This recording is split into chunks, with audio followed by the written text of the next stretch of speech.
Eltonla birlikdə olduğu illər ərzində oğlanlarına atalıq etmiş bu kişiyə görə Xədicə bir gün də olsa peşmançılıq çəkmədi. Söz sovları olurdu, bəzən günlərlə incik gəzirdi. Amma ağır günlərində ona və balalarına sinəsini sipər etmiş Elton onu tək qoymadı. 3 oğul yetişdirib ailə uşaq sahibi edən Elton nigahlı həyat yoldaşını atmadı. Evladlarına olan sonsuz məhəbbətdən ailəsini dağıtmadı. Xədicə bir gün Eltonun anasının ağır halda xəstəxanada yatdığını bildi. Bu qadını o ancaq şəkillərdən tanıyırdı. Görmək istəyərdi, amma təşəbbüs göstərmirdi. Elton Xədicəyə zəng vurub hazır ol, anamın yanına gedirik, səni görmək istəyir deyənə kimi onlar qarşılaşmamışdılar. Elton illər sonra onları görüşdürdü. Ətli qanlı olan bu qadın çox yaşlı idi. Əvvəlcə Xədicəni süzdü. Baxışlarında bir istilik vardı. Elton anasından əhvalını soruşdu. Qadın gülümsündü. Sağ olsunlar, yaxşı baxırlar. Həkimlə danışım gəlirəm, deyən Elton anası ilə Xədicəni baş-başa buraxmaq üçün otaqdan çıxdı. Xədicə qadına yaxın gəlib oturdu.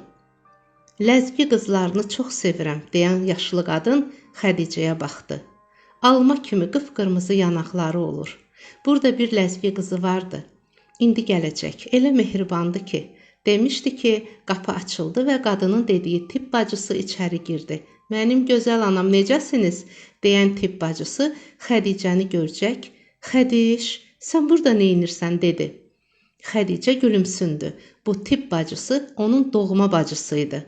Bacısı ilə görüşüb öpüşən Xədicə ona Eltonun anasıdır, dedi. Eləmi? Anam, qurban olaram sənə, Eltonun anasıymışsınız. Xədicə mənim bacımdır, deyincə qadın da təəccübləndi. Hə, laf yaxşı, ay bala, deyib Xədicəyə baxdı. Hə, oxşayırsınız.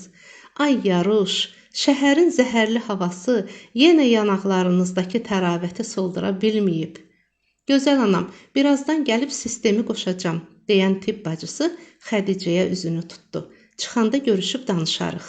Yaxşı can bacı, deyə Xədicə bacısını palatanın qapısına qədər yola salıb qadının yanına qayıtdı. Eltonun anası diqqətlə Xədicəyə baxdı. Xədicənin gözəl mavi gözləri vardı. Ciddi üzünə təbəssüm necə də yaraşırdı. Qadın ağır-ağır dilləndi.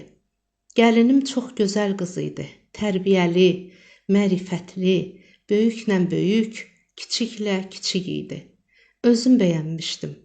Amma nə edək? Bədbəxtin balası xəstədir. 3-cü körpəsindən sonra yazıq qızın xəstəliyi aşkar oldu. Ağlı başı üstündə olsaydı, mənim oğlum 2-ci arvada gedərdimi, dedi. Sənin haqqında da həmişə yaxşı eşitmişəm. İmkan düşdükcə bişintilərindən də yemişəm. Eltonla uşaqlara pay göndərirdin. Nəvələrimin əskərliyində hər şey bişirmisən. Elton aparıb. Sağ olasan qızım. Allah balalarını qorusun, deyən qoca ana Eltonun içəri girməsi ilə susdu. Musa dənizdə olanda alimə imkan tapıb Xədicəyə və uşaqlara baş çəkirdi. Uşaqlar əməlli başlı böyümüşdülər. Alimə ilə görüşən uşaqlar o biri otağa keçdilər. Xədicə ilə alimə ən çox sevdikləri yer olan mətbəxdə stol arxasında oturub çay içə-içə söhbət edirdilər. Xədicə ona Simagilin toyundan genbol söhbət açdı. Çox təmtəraqlı toy olub alimə bacı. Minlərlə manat pul təkcə atəşfəşanlığa xərclənib. Gəlin maşını, paltar, zinət əşyaları ən pik qiymətə olub. Hələ müğənnilər, ən öndə gedən tanınmışlar toyu bayrama çeviriblər. Varlığa nə darlıq, nə istəyirlər, necə istəyirlər eləsinlər, bizlə işləri olmasın. Alimə bacı, gəlin deyilən bəndə, deyirlər bir dəqiqə oturmayıb. Oynamaqdan yorulmurmuş Elmira. Deyir, tər dabanlarından axırmış. Gəl ki, toyun şirin yerində Elmiranı acı bir sancı tutub. Əvvəlcə dözərək biruzə vermək istəməyib. Toyun sonuna doğru şiddət dözülməz həddə çatıb. Restoranda toyda iştirak edən bir həkim tapıblar, baxıb ona. Həkim elə administratorun otağındaca bir sakitləşdirici iynə vurub. Birtəhər toyu bağlayıb bəylə gəlini yola salıblar. Yolda ağrının şiddəti dözülməz həddə çatıb. Qızın qışqırığı aləmi götürüb. Niyə ay Xədicə? Nə olub görəsən? Ay Alimə bacı, söhbət var, söhbət. Söhbət bəh qorxub. Böyüklərə zəng edib deyib ki, qız dözə bilmir. Deyiblər ki, sür filan xəstəxanaya, biz də gəlirik. Söhbət də sürüb xəstəxananın həyətinə. Görüb ki, hər iki tərəfin valideynləri oradadılar. Həkimlər də startda onları gözləyirlər.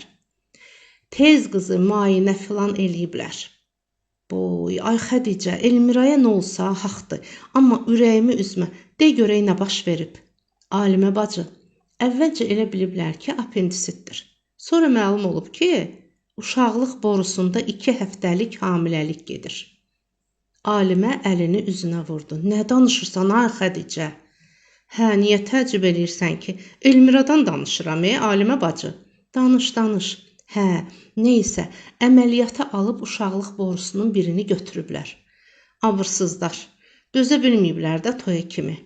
Ay Alimə bacı, xəstəxanada söhbət başını tutub ki, mənim əlim onun əlinə dəyməyib. Yaxşı görək. Hə, deyir Simanın rəngi qorxudan qapqarı olubmuş. Söhbətin ağzını tuturmuş ki, sussun. Nə danışsan, ay Xədicə? Demək Elmira Bakirə deyilmiş? Xədicə Alimənin qulağına söz dedi. Alimə əlini yenə üzünə sürtdü. Ay Xədicə, nə danışırsan? Belə şeylər də olur.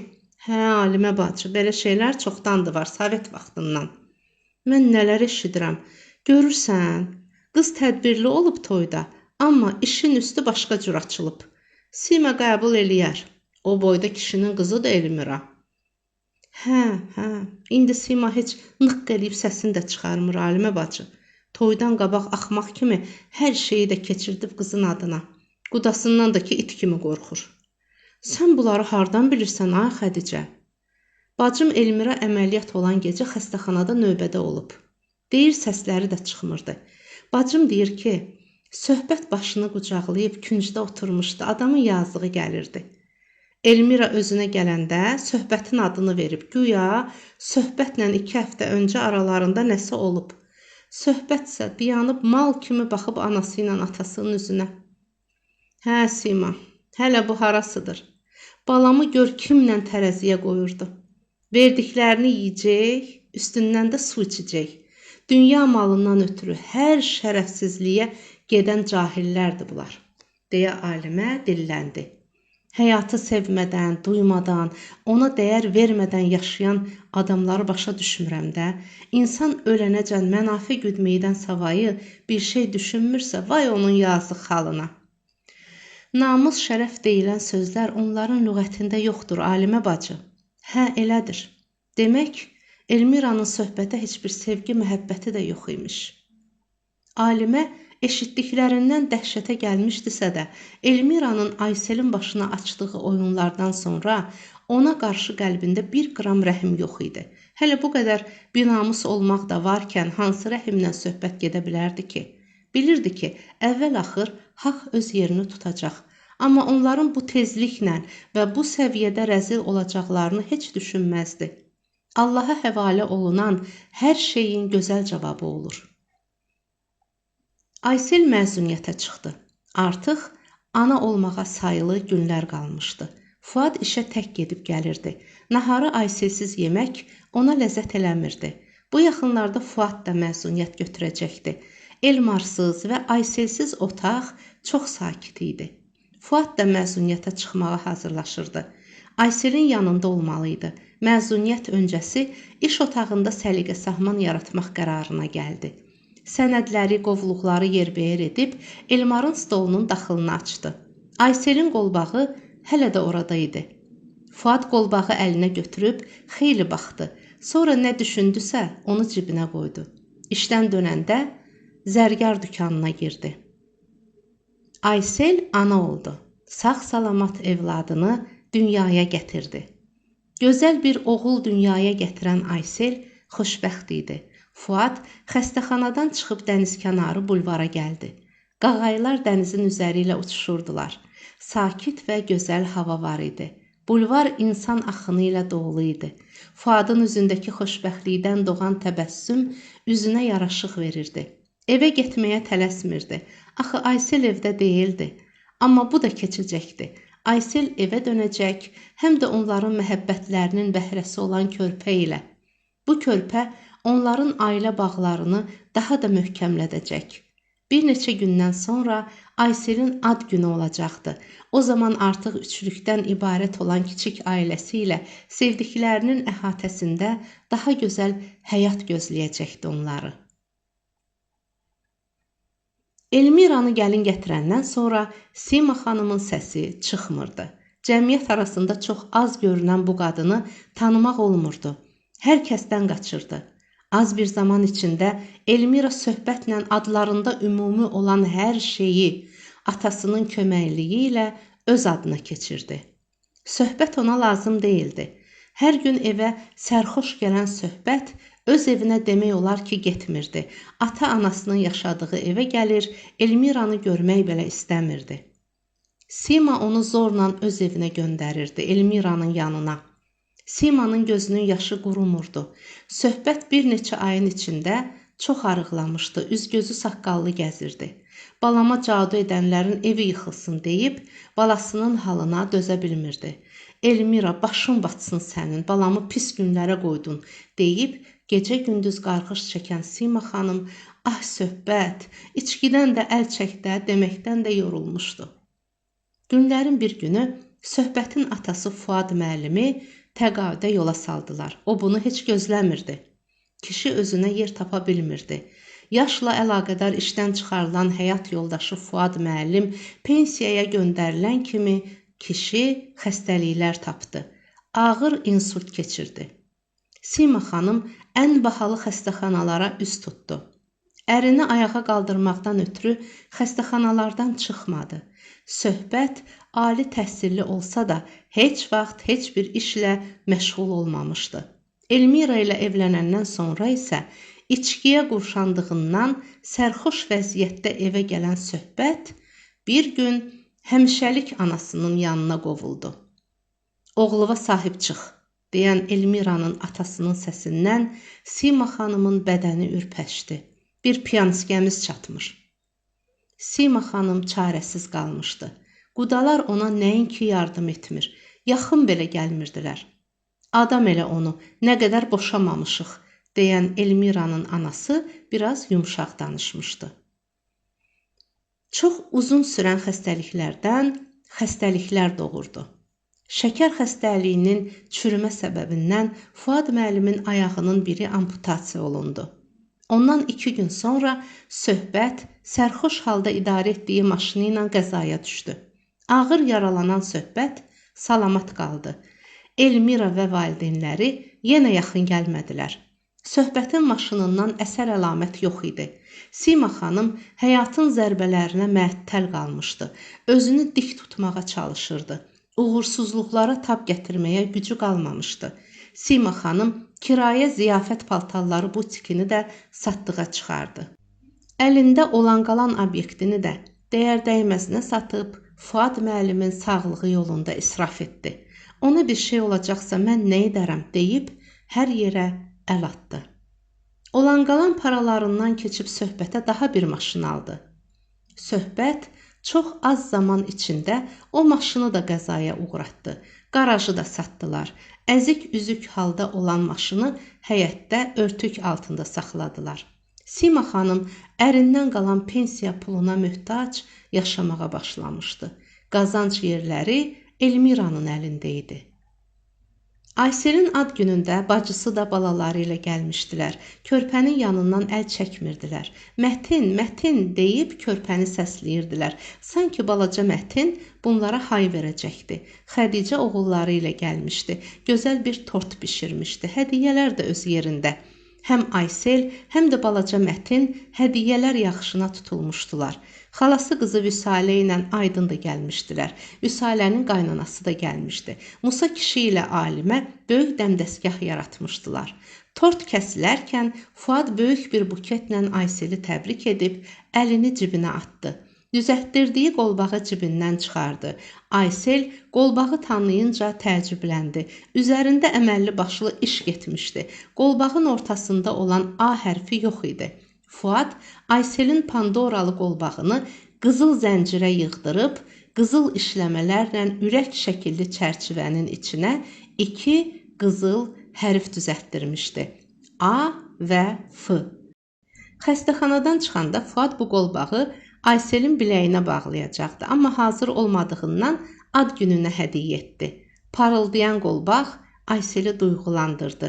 Baxmayaraq ki, Ayselin toyunda aldığı qızıl hədiyyələrinin içində qolbaqları da var idi, amma bu qolbaq onu təsirləndirdi. Qolbaqlar və yaxud acı xatirələr yaşadan heç bir əşya günahkar deyildi. Aysel gülümsündü. Fuad qolbağı onun qoluna bağladı. Hər kəs alqışladı. Doğrudan da qolbaq Ayselin ağ biləyinə çox yaraşırdı. Bu qolbaq bizim məhəbbət rəmzimiz olacaq deyə Fuad Ayselin qulağına pıçıldadı. Söhbətin yaxşı dostlarından biri onu dispanserə yatırdı. Söhbət Elmiranın heç vecinə də deyildi. Türkiyədən vurub Dubaydan çıxan Elmiranın gəzmədiyi ölkə qalmamışdı. Bədən şəkilləndirib üz-gözünə plastik əməliyyat etdirən Elmira öz keyfində idi. Əvvəldən estet olan Elmira dünyanın ən bahalı avtomobilini də alandan sonra altdan Sima xanım tərəfindən hədiyyə edilən obyektləri satmaqla məşğul idi. Fikri Azərbaycandan getmək idi. Atası və yaxın ətrafının köməkliyi ilə xaricdə biznes qurub inkişaf etdirmək istəyirdi. Heç bir yerdə işləməyən söhbət ona lazım deyildi. Simanın vurduğu zənglər cavabsız qalırdı. Elmira telefonu açmırdı. Rəfiqəsi ilə aralarında olan soyuqluq dərinləşdikcə əlaqələri kəsilməkdə idi. Sima xanım bütün bunları görüb daxilən məhv olurdu. Belə çıxır ki, mən ömür boyu çalışıb vuruşub qurduğum dəmdəsgahı Elmira üçün eləmişəm. Əlimlə verdim hər şeyi. Elmiranın atasından qorxduğu üçün səsini boğub otururdu. Söhbətin dərdi bir tərəfdən, ərinin dərdi bir tərəfdən belini bükmüşdü. Sima xanım evini satıb Bakının yaxın qəsəbələrinin birinə köçməyi qərara aldı. Sima nə vaxtsa Fuad müəllimin təqaüdü ilə dolanacağını ağlına belə gətirə bilmirdi. Evlərini tərk edib köçəndən sonra Sima heç özünə gələ bilmirdi. Doğrudanmı komfort həyat yaşayan Sima xanımın görəcək günləri varmış? Dispanserdən çıxan söhbət çox tezliklə qəsəbədə özünə dostlar tapdı. Atılmış, tərk edilmiş sökük bir idarənin həyətinə yığışan bomjlar onun yaxınları oldular. Saatlarla onlarla oturub, onların həyat hekayələrinə qulaq asır, düşkün və söyüşlərlə keçən mübahisəli söhbətlərinin şahidi olurdu. Birlikdə içir, üz-gözü şişkinlikdən pis günə qalırdı. Bəzən evlərinin kandarında yıxılır, ətrafı bulaşdırırdı.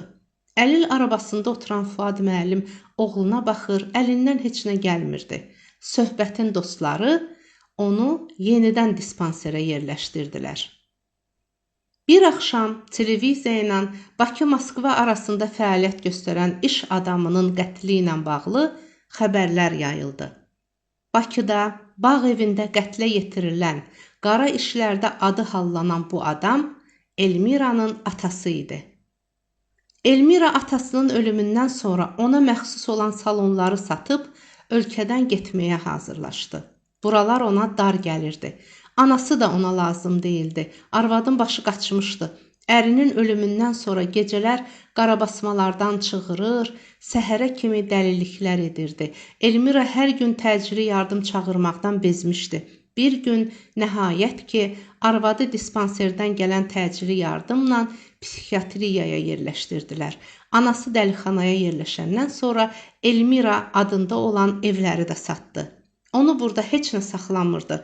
Nə anasına, nə itirdiyi atasına rəğbəti olmayan biri kimi öz həyatını qurmaq üçün bütün kapitalı ilə gecəni motellərin birində qaldı. Son gecəsini tək keçirmək istəməyən Elmira köhnə dostlarından birini yanına dəvət etmişdi. Bu naməlum dost gecə onu tərk edib gedəndən sonra səhər təyyarə ilə həmişəlik ayrılıb getməyə hazırlaşan Elmira Vannanın içində ölü tapıldı. Nə pul, nə bahalı zinət əşyalarından heç nə tapılmadı. Gecəni onunla keçirən dostu işini təmiz görmüşdü. Elmira morqa qoyuldu. Uzun müddət morqda qalandan sonra kimsəsizlər qəbristanlığında bastırıldı. Anası psixiatriya dispanserində olduğundan heç nədən xəbəri olmadı. Elmar xaricdən döndü. Fuad onu aeroportdan öz maşını ilə qarşılamağa getdi. Elmar 2 il olmadığı vətənə dönəndə balaca Mətin artıq danışırdı. Elmar balaca Mətini görəndə şirinliyindən məst oldu. Mətin üçün çoxlu hədiyyələr gətirmişdi. Zaten Mətinlə hər gün görüntülü danışdığından uşaq onu yaxşı tanıyırdı. Elmara əmi deyirdi. Bu Elmarın ürəyinə yax kimi yayılırdı. Bir gün Aysel növbəti həkim müayinəsində yenidən hamilə olduğunu öyrəndi. Fəridə xanım onu təbrik edib üzündən öpdü. Cinsiyyəti bildirilməyən körpənin sevincini yaşayan Aysellə Fuad yaxınlarda olacaq Mətinin 2 yaşını şəhərkənarı dəniz sahilində keçirməyi qərarlaşdırdılar. Elmarı və bacısı Fəridə xanımı da yoldaşı ilə dəvət etdilər. Fuadgil əhalinin az olduğu yerdə bir köşk seçmişdilər. Deyib güldülər, şənləndilər. Hər kəs köşkdən çıxandan sonra Fəridə xanımın Elmarla etdiyi sürpriz hər kəsin marağına səbəb oldu. Açıq havada ortalığa iri bir qutu gətirildi. Qutunu açmağı Mətinə həvalə etdilər. Mətin anasının köməkliyi ilə qutunu açdı. Qutudan çıxan pəmbə rəngli şarlar havaya qalxdı. Bu, Fuadgilə növbəti körpənin qız olacağına işarə idi. Az sayda olan qonaqlar havaya qalxan şarlara baxıb sevinirdilər. Çox yaxınlıqda olan eyvanda əlil arabasında oturan kişi əli ilə arvadını yanına çağırdı. Qadın eyvana çıxıb ərinin göstərdiyi səmtə baxdı. Havada pəmbə rəngli şarlar uçuşurdu. Qadın bu şarların bəxtəvər sahiblərini görmək üçün aşağı baxdı. Gözləri yaşardı. Dərindən ah çəkib ərinin yanında oturdu. Pəmbə şarlara baxıb köks ötürən qadın Sima xanım idi.